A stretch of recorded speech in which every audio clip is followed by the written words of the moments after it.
অন্য নারীতে যখন পুরুষ আসক্ত হয় তখন আসলে সে কিসের প্রেমে পড়ে?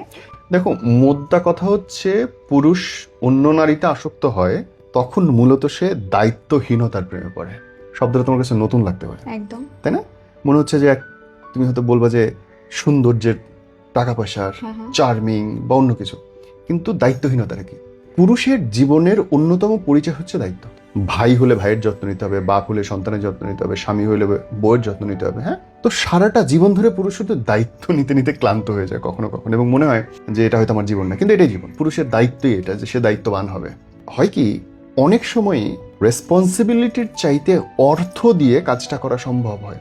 আর একটা নারীর সাথে বা পর স্ত্রীর সাথে সে যখন মিশতে যায়, তখন দেখা যায় যে ওই পর স্ত্রীটা শুধু টাকাটা পাইলেই খুশি থাকছে, কিংবা একটু শারীরিক সম্ভোগ পাইলে খুশি থাকছে, অল্প একটু সময়ের জন্য তাকে পাইলে খুশি থাকছে। ওই মেয়েটা ওই পুরুষটার কাছে আর কিছুই চায় না, এবং পুরুষটা মনে হয়, আরে বাহ, আমার বউকে লালন পালন করতে আমার এত কিছু করতে হচ্ছে, বাচ্চার জন্য জান দিয়ে দিতে হচ্ছে, মার জন্য প্রাণ দিয়ে দিতে হচ্ছে, অথচ ওই মেয়েটা খালি টাকা নিতেছে বা আমাকে একটু কাছে পাইলে খুশি হইতেছে। ব্যাপারটা তো হেভি জোস।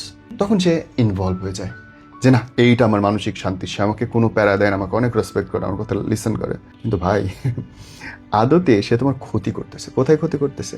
মানে জীবন হচ্ছে অনেকটা টিস্যু পেপার দিয়ে তৈরি ঘরের মতো। এর উপরে তুমি যদি কালিমাটা ছিটাই দাও, ঘরটা দুমড়ে মুচড়ে যাবে। একটা বড় বাঁধ, একটা ছোট্ট ইঁদুরের গর্ত কিন্তু ধ্বংস করে দিতে পারে। ইঁদুর যদি গর্তটা করে, ওই দিয়ে পানিটা আস্তে আস্তে পুরোটা ধ্বংস হয়ে যায়।